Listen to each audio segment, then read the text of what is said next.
համեցեք։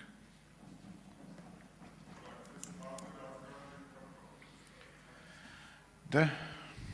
շատ ենք տեղերով փոխվում, պարոն Սուքասյան, պատգամավորները բոլորը տեղերով փոխվում են։ Պապկեն Թունյանը գնաց։ Լավ, ոչ։ Հա։ Ճիշտ ասած, Արմենու Կիրոյանի հետ տեղերով փոխվել ենք, ավելի վաղ պետք է ելույթ ունենայի, բայց առավոտյան իմ հարազատ Քանաքեռում Սուրբ Աստվածածին եկեղեցում ներկա էի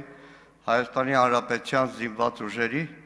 հոգևոր առաջնորդության կազմավորման 28-ամյակին նվիրված Սուրբ եւ անմահ պատարագին։ Կային զինվորներ, իրենց սերժանտի ղեկավարմամբ, իդեպ պարոն Պապիկյան, շատ լավ կազմակերպած սերժանտի ղեկավարմամբ, բայց որևէ բարձրաստիճան զինվորական եւ պաշտպանության նախարարության ներկայացուցիչ չտեսա։ Ընդհանրապես գնդերեցները այս 28 տարիներին անգնահատելի դեր են ունեցել մեր զինված ուժերում։ Եվ 44 օրյա պատերազմում էլ եւ ապրիլյանին էլ շատ գնդերեցներ, մի դերքում խաչը, մյուսում զենքը իրենց զինվորների կողքին են կանգնել, եղել են վիրավորներ, եղել են զոհեր եւ անետ կորածներ։ Հիմա բյուջե։ Իրականում պետք է ի սկզբանե ասեմ մի բան։ Մեր ոլորտային առումով անվտանգության հանձնաժողովում զինված ուժերը մի քիչ շատ տարբերվում են մնացած բոլոր հանձնաժողովներից։ Եթե մնացած հանձնաժողովներում ճակատ-ճակատի կարելի է քննադատել, կռվել, վիճել, ամենավերջին բառերն ասել, բայց զինված ուժերի դեպքում մենք գործ ունենք մի կառույցի հետ, որը բոլորինս է, եւ բոլորիս հոգատարությունը պարտադիր է։ Եվ երբ որ այդ հոգատարությունը փորձում են շահարկել, փորձում են չարաշահել, մեր քիչ խոսացածը փորձում են մեր դեմ որպես քարոզչական զենք օգտագործել, ատամները կրճտացնում ես, բայց էլի ասում ես, որ վնաս չտաս մեր երկրի անվտանգությանը, մեր երկրի զինված ուժերին։ Լավ է, որ Պապկեն Թունյանը իմ Facebook-յան էջին հետևում է։ Հա, հանդիպել եմ, կարճ ժամանակ առաջ զորացրված երիտասարդներ են, որոնք միություն են սարքել, որոնք առողջապահության ոլորտի դերուսանող են, որոնք ֆելչեր են եղել զինված ուժերում, որոնք հենց գետնի վրա են շփվել, տեսել մի ամիս մնացած ժամկետանց դեղերը, տեսել չաշխատող շտաբօգնության են բուխանկեքը, որով զինվորին պետք է օրինակ հոսպիտալ տեղափոխել։ Չեմ ասել, չէ, Պապկեն Թունյան, որ մի շաբաթ 10 օր առաջ օրինակ վթար էր եղել Մեղրիում։ Այդ նույն շտաբօգնության մեքենաներից մեկի մեքենայել չէր մնում։ Չենք ասել։ Եվ ոչ թե այդ տղեկի հետ հանդիպել ենք ուղղակի դրոշ դարձնելու, այլ պայմանավորվել են, կարծեմ այսօր արդեն նամակն է գնացել է Պաշտպանության նախարարություն, որ գործնական քննարկում արվի, որովհետև այդ ամբողջ գեղեցիկ փաթեթավորման տակ գետնի վրա առողջապահություն լինի, հանդերձանք լինի, 1000 ու մի տեսակ բան։ Ֆինանսների նախարարին հարց ենք տվել բյուջետային քննարկման ժամանակ։ Ասում ենք լավ, տարբեր ոլորտներ, նույն ներքին գործերի նախարարության դեպքում, արտաքին հետախուզության դեպքում բյուջեում կրճատում ա եղել։ Այդ ինչի մի անգամից վերցրեցիք ու սկսեցիք տարփողել, որ բանակին զինված ուժերի բյուջեն այսքան միլիարդ դրամով կրճատվում է։ Թե այդ ամեն ինչը պետք էր, որպեսզի այս պահին չպետք է գար էլի պարոն Մերքոնյանը։ Հիշեցի։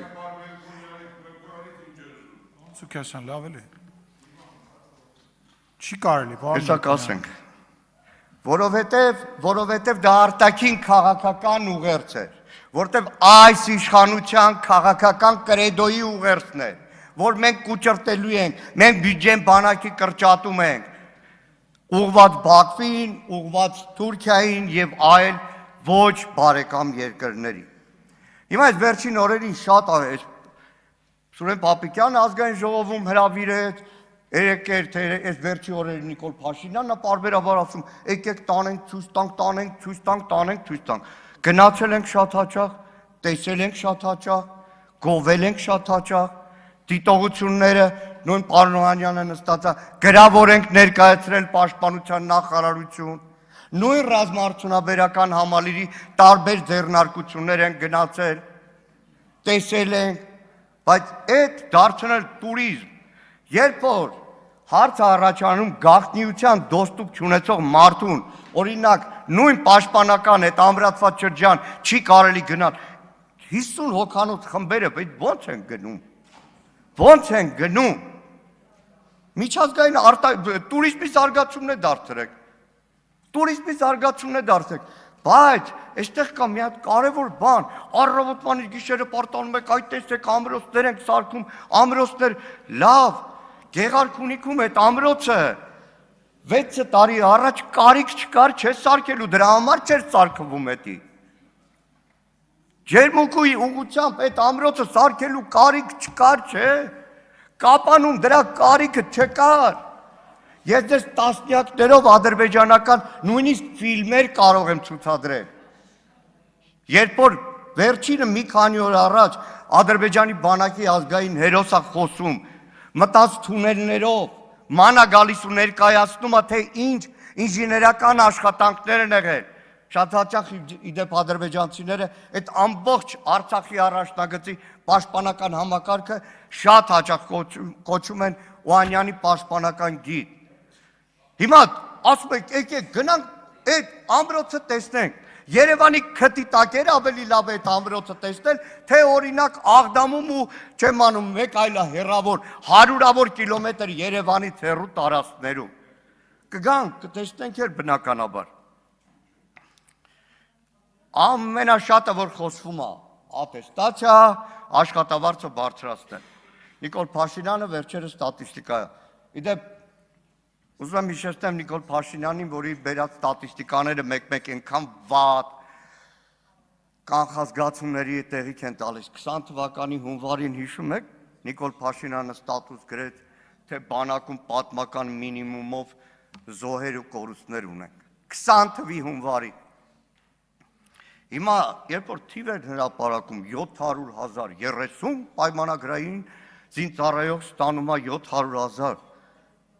30 չէ, 130, 230 նույն մարտական հերթապահություն իրականացնող պայմանագրայինների նամակներն ու գրությունները կարող եմ ուղարկել, որոնք նույն մարտական հերթապահություն իրականացնում են ոչ բարձր աշխատավարձով։ Ու ունեն բազմաթիվ պատճառներ, որ չեն կարողանալու այդ ատեստացիան անցնել։ Վերջին օրերին կառավարության կողմից նոր ուղեր ցղվեց։ Պարզվում է մեր բանակը իր ֆունկցիոնալությամբ պետքա փոխվի, ոչ թե մարտունակ բանակ, այլ պաշտպանունակ բանակ։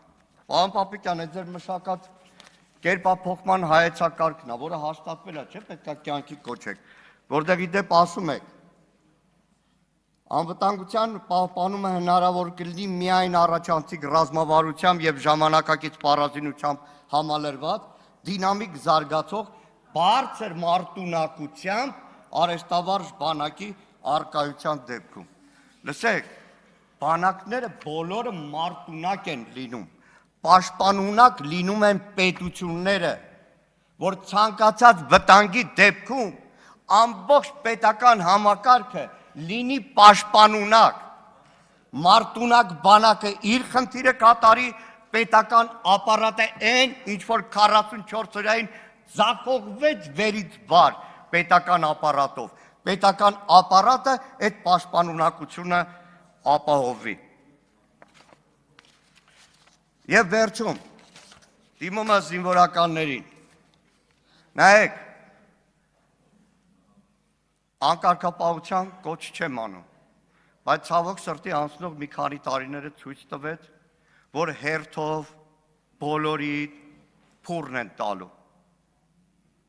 Մի քանի օր առաջ այդ քրեական գործը Արշակ Կարապետյանի վրա որ հարուցվել է, ես ոչ իր պաշտպան եմ, ոչ էլ անմեղության կանխավարկածով ուզում եմ կասկածի տակ դնել, թե չէ, իդեպ ասեմ, աչքից լուսնել չի եղել, երբ որ պաշտպանության մինիստրը ա եղել Նիկոլ Փաշինյանի մոտ, կամ իր գլխավոր խորհրդականն ա եղել Նիկոլ Փաշինյանի մոտ ու մարտի 1-ով ցուցմունք էր տալիս։ Բայց ուզում եմ պատկերացնեք, մարդուն խորհրդականից բերում են գլխավոր շտաբի պետի առաջի տեղակալ, հետո դարձնում են պաշտպանության նախարար, ու դրանից հետո մեկ էլ ասում եք քրեական գործ հարուցվել այն գլխավոր շտաբի պետի առաջի տեղակալ։ Լավ, ով էր նշանակում, ով էր կառավարում, քանիսի վրա են այդպես նույն Փաշինյանի նշանակածների քրեական գործ հարուցել։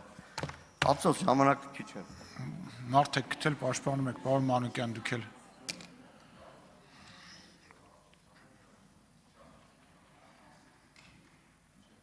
Արտուր